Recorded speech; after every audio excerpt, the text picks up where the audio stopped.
Таазим сизге, мугалим. Мугалим мөмөлүү дарак дегенде ардактуу кесип. Адамдын акыл тереги, акыл башаты да бул мугалим деп билишибиз керек. Адам баласынын руханий жактан жанданышына, адеп ахлактуу жана тартиптүү таалим тарбия алуусуна үй бүлөдөн кийин эле мугалимдердин эмгеги эбегейсиз экендигин баса белгилеп кетмекчибиз. Бүгүн биз Чүй облусунун Сокулук районуна караштуу Кызыл Туу айылынын орто мектебинин ийгиликтери жана жетишкендиктери туурасында кеп кылмакпыз.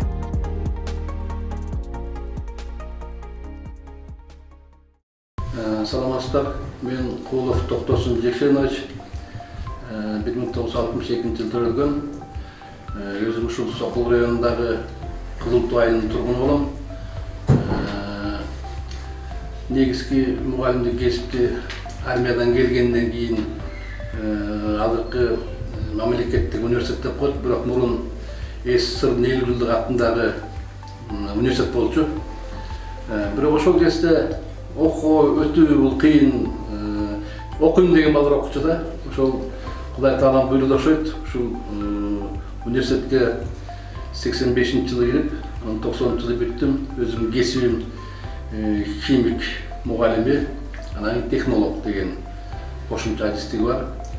Ошол окуу жайым бүткөндөн кийин ушул өзүбүздүн жашаган айылга келип, мугалимдик кесипке кирдим, химия мугалими болуп.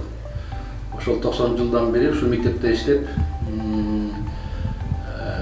36 жыл болуп калды. Бул мектепте биринчи келген жылдан 1 жылдан кийин эле ушу тарбия завучу болуп калдым.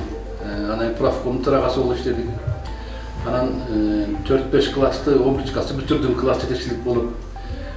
Азыр ошо бүтүргөн окуучуларым азыр чоң окуу жайын бүтүшүп, бала чакалы ошол олордун балдары биздин мектепте окуп атышат. Бул мугалимдик кесип түшүктүү, эң оор, татаал. Азыркы күндө жаштарыбызга мен бечете ыраазы болом. Ушул мугалимдик кесип тандап, ошол билимин балдарга берүүгө аракеттенгенине. Азыркы күндө ардактуу эс алууга чыккан 3 жыл болуп калды. Ошондой болсо дагы өз кесибимди улантып келүүдөмүн. Жаштарга насаат айтып, бул мектепте жетекчи болуп иштеп калдым. Ошондой эле бир убакта, ушул мектепте иштеп турган убакта айыл өкмөтүндө айыл кеңештин депутаты болуп калдым. Депутат болуп иштедим. Андан кийин Арис деген уюм уюшулуп, ушул жерге суу чыгарганда ошонун жетекчиси болуп иштедим. Жайыт комитетинин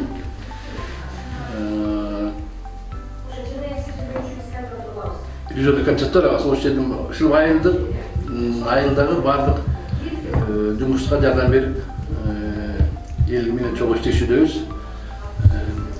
Азыр Кудайга шүгүр, 4 баланын атасымын. Менин алган жубайымдагы Айда Сломенкулдун ушул мектепте экөөбүз чогуу иштеп, ал киши дагы ушул бүгүнкү күндө да чогуу иштеп жатабыз. Ал киши өзү математик. Эми мен негизги биздин үй бүлөбүздө мугалимдик кесипте иштеген киши жок. Анткени атам органда иштеген, ички иштер органдарында. 47 жылдарда. Ошо атам Фергара өрөөнүндө, Чүй өрөөнүндө, Ысык көл өрөөнүндө, Нарын өрөөнүндө иштеп, анан ошол жерде үйлөнүп, ошол жакта биз чоңоюп калдык. Мына кайра атамдын туулуп өскөн жерине келип, ошол жерде жашап атам. Негизи атам агасы Куулов Бешиналы, Сасесеңбектин баатыры. Мен атам болсо Куулов Жекшеналы, согуштун убагында ушу тылда иштеп, органда иштеп. Кызылдын орденинин кавалери, эмгек кызыл орденинин кавалери ушул пенсияга чыкканда, анан кийин ошол Жумгал өрөөнүндөгү Өрнөк айылында сельсовет болуп иштеп калды. Анан Токой чарбасын иштеди. 8 баланы тарбиялап өстүрдү. Балдардын баарына чоң билим тарбия берди. Ошондой ушул биздин азыр Кызыл Туу айылыбыз алдыңкы айылдардын бири. Мен Атабекова Рима Тикеновна, Сокулук районуна караштуу Кызыл Туу айылынын тургуну болом. Ушул айылда 40 жылдан бери орус тили адабияты мугалими болуп эмгектенем. өзүм ушул кесипти тандаганда мен раматылык атам аябай кубанган. Ошондо айткан, кызым, аябай жакшы кесипти тандапсың. Бул абдан ардактуу, түйшүктүү кесип. Бирок сен көчөдө басып келатканда баардыгы сага салам берет. Ушу автобуска түшсөң баары сага орун берет деп атам аябай сүйүнгөн болчу. Ушул 40 жылдай болуп калды ушул эмгектенип ушул кесип менен иштегениме. Мугалимдик кесип бул абдан ардактуу, түйшүктүү кесип. Азыр менин окуучуларым республикабыздын ар кайсы тармактарында жакшы кызматтарда иштеп жүрүшөт. Мен менен ар дайым байланышта. Бул мектептин ысымы белгилүү коомдук ишмер Саадаш Абдылдаеванын атынан коюлушу дагы бекеринен эмес. Саадаш Абдылдаева Кыргыз Республикасынын эл агартуусунун отличниги, бир канча ардак грамоталардын ээси, көрүнүктүү инсан катары белгилүү, жетекчинин жакшысы, элдин бактысы дегендей, Кызыл Туу айылынын Саадаш Абдылдаева атындагы орто мектептин директору Курбанбаева Аида Жеңишбековна 2021 жылдан бери бүгүнкү күнгө чейин жетекчилик кызматты аркалап келет. Каарманыбыз мектептин жана мугалимдердин өзгөчө көйгөйлүү маселелерин чечүүдө ийгиликтүү иш алып барып келет. Албетте, Аида Жеңишбековнанын мектептин кандай ийгиликтери жетишкендиктери болсо, анын да салымы өтө зор деп белгилесек болот. Кызыл Туу айылындагы орто мектепте бүгүнкү күндө жалпысынан 1077 окуучу окуйт. Алардын 524-ü уул балдар, 553-ü кыздар. Класстык комплект саны 41, мугалимдердин саны 56, баары жогорку билимдүү. Ушул эле мектептен алдыңкы окуучулары Акылман президенттик лицейине окууга тапшырышып жана тестирлөөгө мыкты катышып, билимканага өтүшүп билим алышууда. Бул мектепте ата-энелер жана окуучулар сыймыктанган мугалимдер абдан көп. Атай кетсек, Кулов Токтосун агайыбыз жана Атабекова Рима эжейибиз улут сыймыгы медали менен көп тармактуу Кыргыз жер редакциясы аркылуу сыйланган. Биздин мектеп азыркы күндө 1300 бала окуучу окуйт. Орус кыргыз тилинде. Мугалимдердин баардыгы жогорку билимдүүлөр. Биздин жетекчибиз дагы Аида Жеңишбековна ушул жерде мектептеп келет. Мен ушу коллектив менен сыймыктанам.